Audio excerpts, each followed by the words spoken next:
রান্নায় হাতে করিতে আমি লিজা আজ আমার সকল বন্ধুদের জন্য তৈরি করে নিলাম হরিদ্বার থেকে খেয়ে আসা একটা নিরামিষ সুস্বাদু রেসিপি। সেই রেসিপিকেই কিছু উপকরণে নিজের মতন সাজিয়ে তোমাদের সাথে শেয়ার করতে চলে এলাম। এই রেসিপির জন্য এক ফালি কুমড়ো লাগবে। কুমড়োটাকে ছোট ছোট করে কেটে নিতে হবে। এই কুমড়োর ফালিকে ছোট ছোট করে এইভাবে কেটে নিলাম।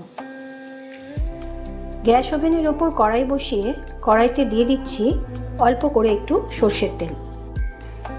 তেল গরম হয়ে যাবার পর ফোড়ন হিসেবে দিয়ে দিতে হবে কালো সর্ষে, আর দিয়ে দিলাম পাকা লঙ্কা। পাকা লঙ্কা আর সর্ষে একটু ভেজে নিতে হবে কড়াইতের মধ্যে। দিয়ে দিতে হবে এবার কেটে রাখা কুমড়ো।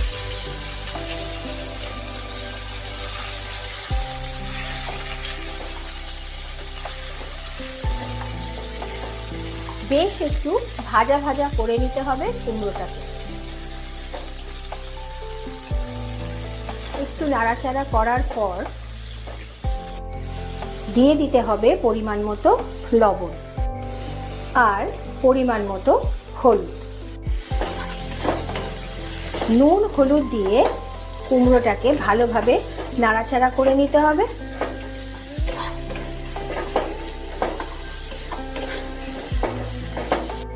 নুন হলুদ তেল এগুলোর সাথে কুমড়োকে ভালোভাবে মিশিয়ে মিনিট দুয়েকের জন্য একটু চাপা দিয়ে দিলাম গ্যাস ওভেনের ফ্লেমকে সিমে রেখে। ফিরে এলাম 2 মিনিট পর।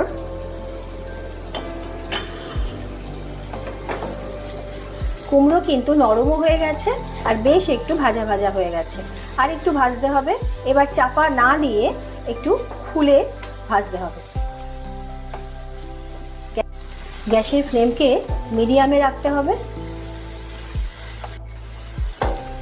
কুমড়োটা ভেজে কিভাবে কি করি দেখতে থাকো, আমি তোমাদের দেখাচ্ছি। খুব সুন্দর একটা ইউনিক রেসিপি। এবার এর মধ্যে দিয়ে দিতে হবে অল্প একটু আদা বাটা। আদা বাটা দিয়ে ভালোভাবে একটু নাড়িয়ে চাড়িয়ে নিতে হবে। দিয়ে দিতে হবে অল্প একটু জিরে গুঁড়ো।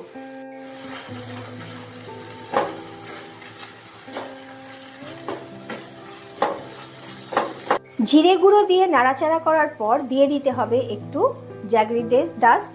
এটা কিন্তু তোমরা চিনি দিতেও পারো এর পরিবর্তে, আর যদি না হয় তাহলে আখের গুঁড়ো দিতে পারো। আর যাদের চিনি খাওয়ার দরকার নেই তারা কিন্তু না দিলেও পারো। ভালো করে নাড়াচাড়া করে নিতে হবে যাতে সব কিছু কুমড়োর সাথে ভালোভাবে ম্যাশড হয়ে যায়। এই পর্যায়ে আমি গ্যাস ওভেনের ফ্লেমকে একেবারে বন্ধ করে দিলাম। একটু নাড়িয়ে চাড়িয়ে দিচ্ছি, একটু ঠান্ডা হতে দেব। একেবারে গরমটা তো দিয়ে কোনো কাজ হবে না, একটু ঠান্ডা হতে দেব। আজকের রেসিপিটা কিন্তু তোমরা স্কিপ না করে পুরোটা দেখো। এটা কিন্তু ঠান্ডা হয়ে গেছে। এবার মিক্সিং জারে আমি নিয়ে নিচ্ছি। এটা এত সুন্দর হয় খেতে। এটা আমি যখন হরিদ্বারে যেদিন খেয়েছিলাম সেদিনকে আমার ছেলে আমাকে বলছে, কি কুমড়ো দিয়ে কী সব করো, ঘ্যাট ফ্যাট এইরকম ধরনের করতে পারো না, এটা খেতে কত সুন্দর লাগছে। কিন্তু একদম সাধারণ ছিল সেটা।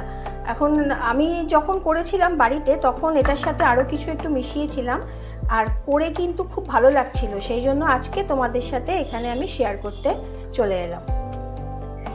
এটার মধ্যে এবার কিছু পাতা, মানে তোমার পুদিনা পাতা দিচ্ছি। শুধু পাতাগুলোই কিন্তু দিলাম, হ্যাঁ।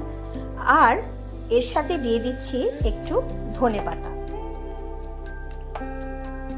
লঙ্কা যেহেতু আমি পাকা লঙ্কা একটা গোটা দিয়েছি সেহেতু আমি আর দিলাম না। যদি তোমাদের মনে হয় যে লঙ্কার ঝালটা একটু বেশি খাবে তাহলে কিন্তু তোমরা এক্ষেত্রে কাঁচা লঙ্কাই বলো পাকা লঙ্কাই বলো, যে যেটা পছন্দ করো সেটা দিয়ে নিতে পারো। এবার এটা একটু বেটে নেব। বাটাটা কিন্তু অনেকে যদি মনে করো শিলে করবে করতে পারো, আর যদি কেউ মনে করো মিক্সিতে করবে তাহলে তোমরা সেক্ষেত্রে সেটাও করতে পারো।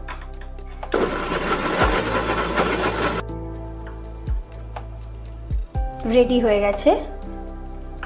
দেখো একদম পুরো প্লেন হয়ে গেছে, মিহি হয়ে গেছে, এরকমই দরকার টেক্সচারটা। আমার এই রেসিপি তোমরা যারা দেখছো, যারা নতুন তাদের জন্য বলছি, তোমরা অবশ্যই কিন্তু দেখে সাবস্ক্রাইব করে লাইক শেয়ার দিয়ে আমার পাশে থেকো বন্ধু হয়ে। আর যারা পুরনো, যারা রেগুলার আমার রেসিপি দেখো, তোমাদের জন্য বলছি তোমরা কিন্তু অবশ্যই আমাকে কমেন্ট বক্সে জানিও আজকের রেসিপি, এরকম নতুন ধরনের একটা রেসিপি তোমাদের কীরকম লাগলো আজকে তোমাদের এই কুমড়োর চাটনি। এটা কিন্তু গরম ভাতে বলো, রুটিতে বলো, খেতে যে কোনো কিছুর সাথে খেতে কিন্তু অসাধারণ লাগে। শুধু খেয়ে একবার দেখো, তারপর আমাকে বলো। আর কোনো ঝামেলা নেই, ভীষণ সিম্পল, খুব অল্প সময় লাগে, কারণ কুমড়ো ভাজতে কিন্তু বেশি সময় লাগে না, খুব অল্প সময় কুমড়োটা ভাজা হয়ে যায়। ওই জন্য সময় ভীষণ কম, বড্ড কম সময় এই রান্নাটা কিন্তু হয়ে যায়। একদম শেষে তোমরা যদি মনে করো তাহলে একটু লেবুর রস দিয়ে দিতে পারো।